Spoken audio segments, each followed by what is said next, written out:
Hello dear students, welcome to smart knowledge. प्यारे बच्चों, आज की जो वीडियो है उसमें हम common compartment exam 4 class 8 subject रहेगा इंग्लिश कंप्लीट पेपर को सॉल्यूशन के साथ डिस्कस करने वाले हैं। प्रीवियस ईयर का पेपर है बच्चों। यहाँ से आपको आइडिया होगा कि लास्ट ईयर कैसा पेपर आया था और इस बार भी बिल्कुल इसी पैटर्न पे पेपर आने वाला है। पैटर्न जो है आपका वो बिल्कुल वही है जो आपने एनुअल एग्ज़ाम दिया, सिलेबस वही है जो आपने एनुअल एग्ज़ाम में पढ़ा। ठीक है, कोई ग्रेस मार्क्स नहीं मिलेगा, इसीलिए बहुत अच्छे से तैयारी कीजिएगा। पहले भी मैं आपको बता चुकी हूँ कि अगर पेपर 60 नंबर का है तो आपको 20 नंबर लेने इस पेपर में बहुत ज़रूरी है, जो आपका री एग्ज़ाम होने वाला है, कंपार्टमेंट एग्ज़ाम होने वाला है। ठीक है, इसके अलावा जो आपका इवनिंग शिफ्ट का पेपर है, मॉर्निंग शिफ्ट का पेपर है, जो एनुअल एग्ज़ाम हुआ है वो ज़रूर कीजिएगा। प्रीवियस ईयर के जितने पेपर हैं वो सभी आप अच्छे से प्रैक्टिस कीजिएगा। सभी आपको चैनल पर मिल जाएंगे। वीडियो के एंड में आपको प्लेलिस्ट का लिंक मिलेगा, वहाँ से आप मिड टर्म के पेपर हैं और जो एनुअल एग्ज़ाम हैं जितने हुए हैं, जितने प्रैक्टिस पेपर हमने शेयर किए थे वो सभी आप देख सकते हो। स्टार्ट करते हैं इस पेपर का सॉल्यूशन। सबसे पहले देखिए, आपको टाइम अलाउड दिया गया है 2.5 घंटे और मैक्सिमम मार्क्स रहेंगे 60। यहाँ से आप पेपर पैटर्न देख सकते हो। सेक्शन ए है रीडिंग सेक्शन 16 मार्क्स के लिए, B section writing section 12 marks के लिए, सेक्शन सी है बच्चे ग्रामर सेक्शन 14 मार्क्स के लिए और section D literature section 18 marks के लिए। ठीक है, सेक्शन ए देखिए, सबसे पहले हम करेंगे reading section. Read the passage and answer the questions that follow. Once in a kingdom, an angry king grew irritated as his courtiers continually discussed the renowned Hilsa feast. One day he scolded a courtier merely for mentioning the fish. Regretting later, the king apologized for his outburst, feeling challenged by the persistent Hilsa-centric chatter. ठीक है, तो ये passage दिया गया है, आप इसको एक बार बेटा अच्छे से पढ़ लेंगे। Clear? Gopal, accepting the challenge, adopted a comical disguise with an ash-covered face, partial shaving, and tattered attire. Despite appearing strange, Gopal used his antics to captivate the crowd at the palace, distracting them from Hilsa's discussion. Ultimately, Gopal's clever diversion won the king's admiration and silenced the fish-focused chatter. अब इस पे based जो है कुछ questions दिए गए हैं। Once in a kingdom, an dash king grew irritated as his courtiers continually discuss the dash Hilsa feast. तो इसमें क्या आ जाएगा? Once in a kingdom, an angry king grew irritated as his courtier continually discussed the renowned Hilsa feast. तो सी जो है इसका right answer हो जाएगा। नेक्स्ट देखिए, सेकेंड क्वेश्चन है feeling dash by the persistent hilsa centric chatter the king dash anyone including a man named Gopal could divert attention. तो इसमें क्या आ जाएगा? Feeling challenged by the persistent hilsa centric chatter, और इसमें आ जाएगा doubted anyone, the king doubted anyone including a name Gopal. Next देखिए, the king grew upset because, king जो है वो अपसेट हो गया था because dash referring to the passage pick up the correct option. तो इसमें आ जाएगा the king grew upset because the courtiers were always talking about the hilsa fish.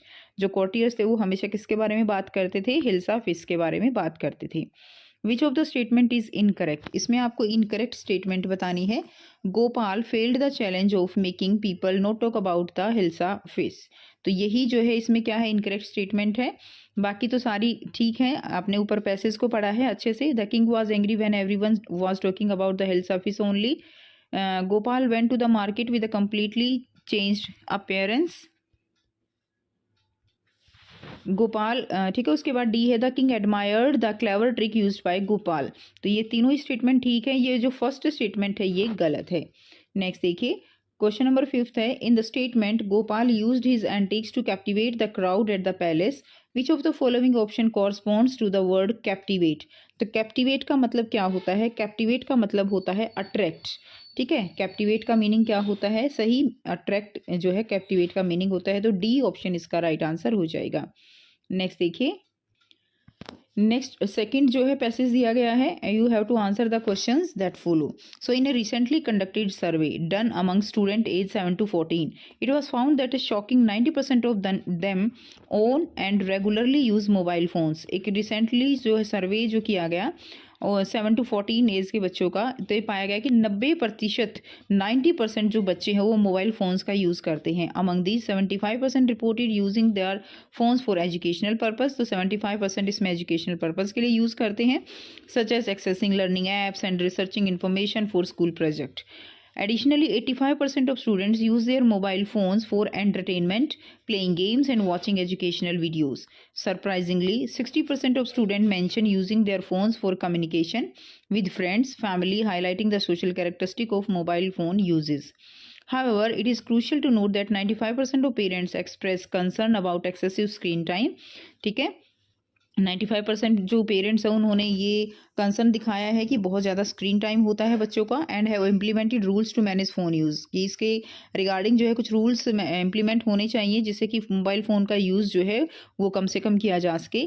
This data emphasise the wide spread choice of mobile phones among students, highlighting the need of responsible screen time management. Next देखिए, first है 75% of students use their mobile for educational purpose. 75% of student जो है वो क्या करते हैं, अपना जो मोबाइल है उसको एजुकेशनल पर्पज़ के लिए यूज़ करते हैं।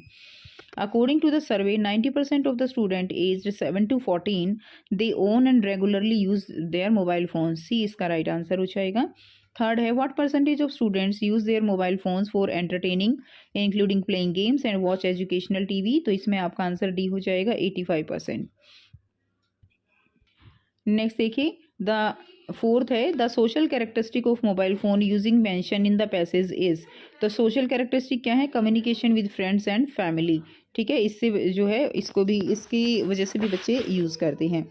नेक्स्ट क्वेश्चन है, विच of the following option does not correspond with the word crucial. Crucial word जो है, विच of the following option does not correspond with the word crucial.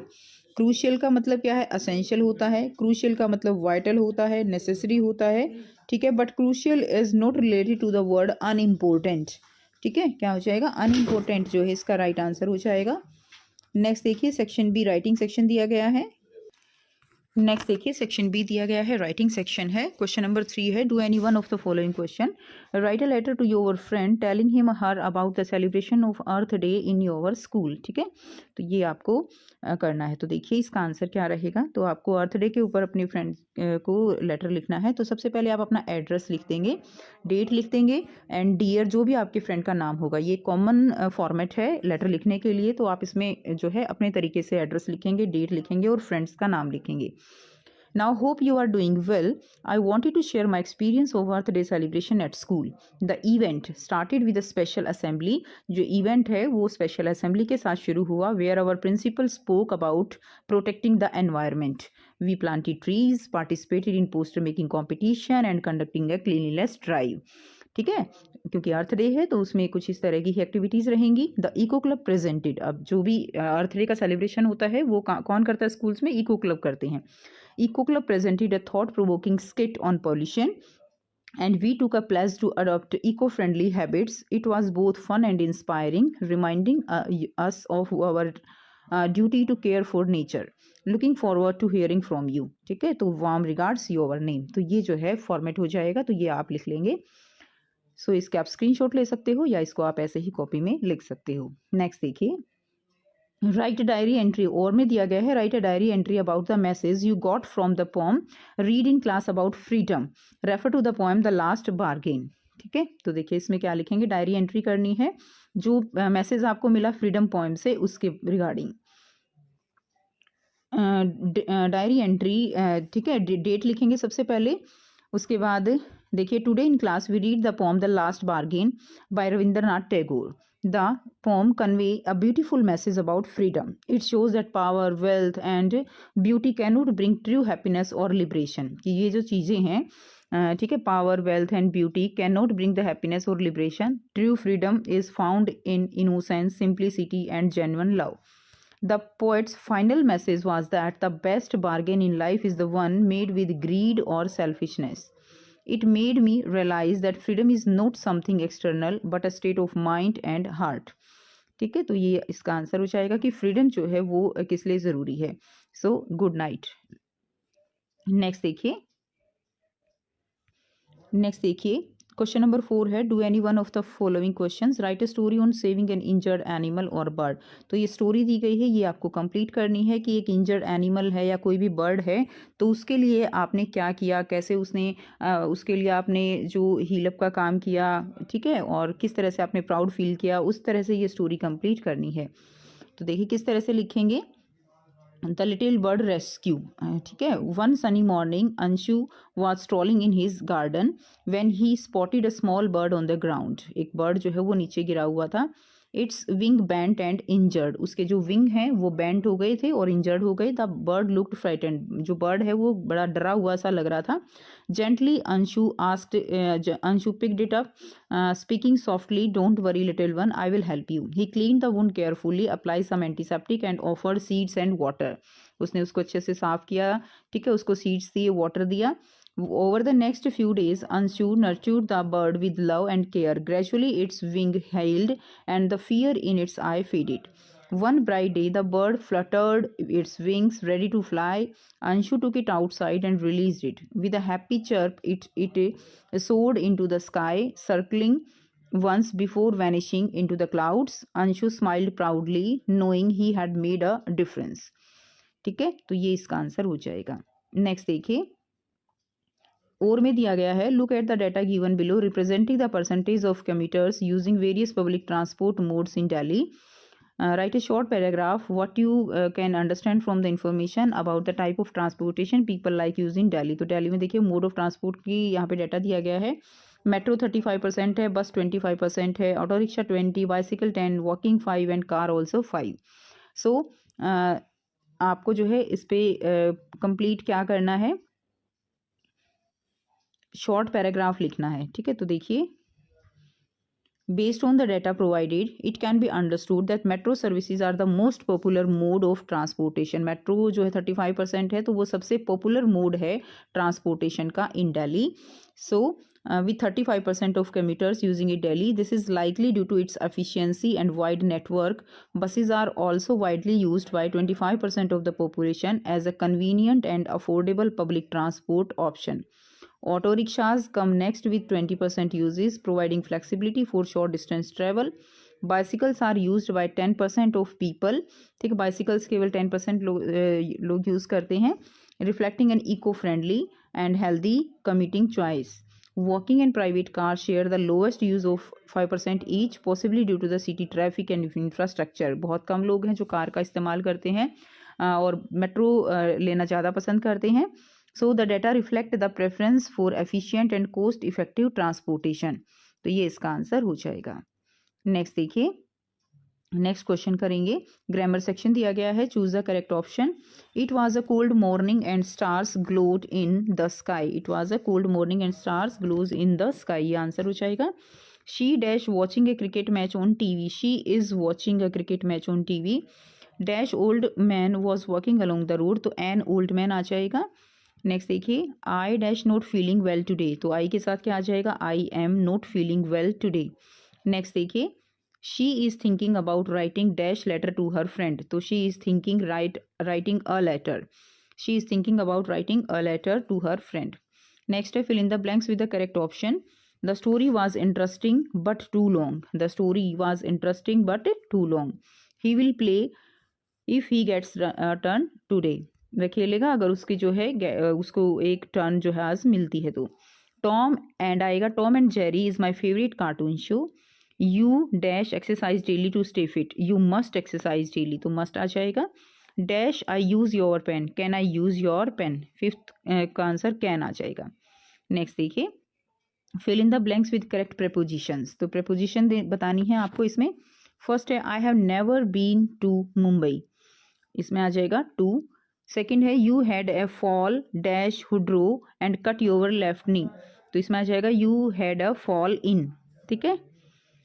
She likes to eat food cooked by her mother, इसमें आ जाएगा by her mother. One evening I had tea with you, इसमें आ जाएगा with. Next देखिए, question number 8 है, the following passage has not been edited. There is an error in each line against which a blank is given. Write the incorrect word and the correction in the space provided. Remember to underline the word you have supplied। तो इसमें आ जाएगा, A है dance as an art from was, तो was की जगह इसमें क्या आ जाएगा, is. Dance as an art form is well known for dance as a therapy, तो फॉर की जगह आ जाएगा इसमें but. Well known, dance is an art form is well known but dance is as a therapy. Is not known, in की जगह आ जाएगा टू, ठीक है, known to many. This therapy involve की जगह आ जाएगा involves a synthesis of grace and vigour. ये एरर हो जाएगी और ये करेक्शन। नेक्स्ट देखिए सेक्शन डी है लिटरेचर सेक्शन, इसमें क्या आएगा, क्वेश्चन नंबर 9 है, read the following passage and answer the questions that follow. तो ये आपकी बुक से लिया गया है, जोड़ी वाले चैप्टर से। Jody allowed his thought to drift back to the phone. He could not keep it out of his mind. He had held it in his dreams, in his arms. He slipped from the table and went to his father's bedside. Penny lay at rest. His eyes were open and clear, but the pupils were still dark and dilated. Jody said, "How are you feeling, Pa?"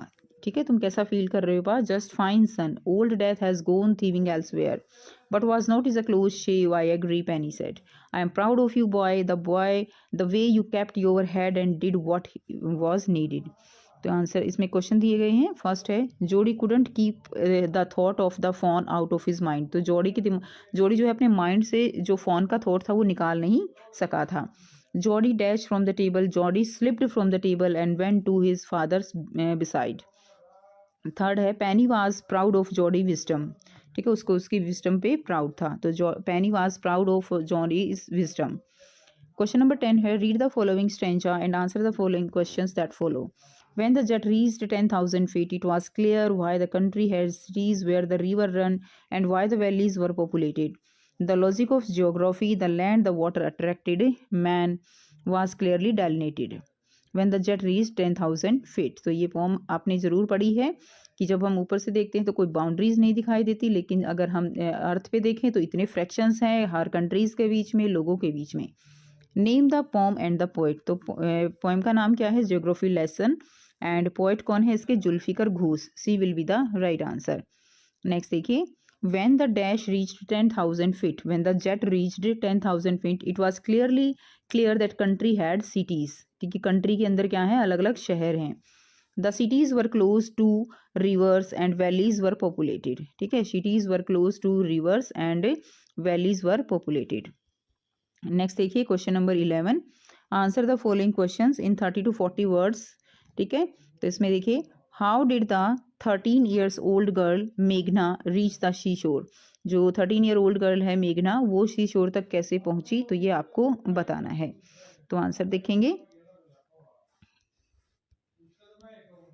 ठीक है, 13 year old girl मेघना survive by clinging to a wooden plank for 2 days, एक लकड़ी का जो होता है बड़ा सा पार्ट होता है, ठीक है, उससे वो उसकी वजह से वो जो है 2 दिन तक उसके साथ सर्वाइव कर पाई। And nights after being swept away by the tsunami, eventually the waves brought her safely to the seashore, और जो लहरें थी वो उसको सी शोर के पास ले गई। ये इसका आंसर हो जाएगा, आप यहाँ से कर लेंगे। नेक्स्ट देखिए why were the cupboard of the cricket empty, ठीक है, उसकी जो क्रिकेट था उसकी कबर्ड जो है वो खाली क्यों थी, आंसर रहेगा the young cricket spent his warm days, दो क्रिकेट था उसने अपने जो वार्म डेज थे वो सिंगिंग एंड डांसिंग में ख़राब किए, simply wasting his days without doing any work, और उसने कोई भी काम नहीं किया। नेक्स्ट देखिए but it was difficult, third है but it was difficult to understand, what was difficulty for the poet to understand, ठीक है, पोएम रहेगा geography lesson, but it was difficult to understand, what was difficult for the poet to understand, तो geography lesson में ही से लिया गया है। आंसर रहेगा when the jet rose 6 miles high, जब जेट जो है वो 6 मील ऊपर चला जाता है। Difficult to understand why people fight hate kill each other, कि लोग जो है वो एक दूसरे को क्यों मारते हैं। ऊपर से अगर देखें तो सब कुछ एक ही है, एक वसुधैव कुटुंबकम का जो फॉर्मूला है वो लगता है कि सभी एक हैं, ठीक है, लेकिन फिर भी लोगों के बीच में इतनी हेट है, फाइट करते हैं। बिल्ड वॉल्स अराउंड सिटीज़, और सिटीज़ के चारों तरफ क्या है, वॉल्स हैं, बाउंड्रीज हैं। नेक्स्ट देखिए what did the king offer the poet, what was the poet reaction, king ने जो है क्या पोएट को क्या ऑफर किया और पोएट की क्या जो है रिएक्शन थी। So the king offered the poet power in return for his work but it was nothing for the poet, he refuse the king's offer and went on, उसने उसके ऑफर को मना कर दिया और वहां से चला गया। नेक्स्ट देखिए why did they kill the doe, उन्होंने डो को क्यों मारा था, तो क्यों मारा था, Jody's father was bitten by the snake, Jody के फादर को एक स्नेक ने काट लिया था। Use the door lever and heart to draw out the poison, तो जो जहर है उसको निकालने के लिए उनको उसका लीवर चाहिए था। And saved his father life, और उसने उसको मार के उसकी जो लाइफ है वो बचाई थी अपने फादर की। क्लियर है? तो ये था कंप्लीट पेपर। आई होप सारे बच्चों को ये सारे क्वेश्चंस क्लियर हैं सभी को। फिर भी कोई डाउट हो तो आप कमेंट सेक्शन में कमेंट करके पूछ सकते हो। वीडियो अच्छी लगे तो वीडियो को जरूर से लाइक करना, शेयर करना, चैनल को करना इसी तरह के और वीडियोस के लिए सब्सक्राइब। सभी सब्जेक्ट के पेपर आपको मिलेंगे। इसके अलावा प्रैक्टिस पेपर की जो है प्लेलिस्ट है कंप्लीट, सभी सब्जेक्ट की, मिड टर्म की है। सारे पेपर अच्छे से प्रैक्टिस जरूर करके जाइएगा, बहुत अच्छा स्कोर आप कर सकते हो अगर आप जो पेपर हैं सभी उन्हीं को अच्छे से प्रिपेयर करते हो। मिलते हैं नेक्स्ट वीडियो में। Take care, bye bye and have a nice day.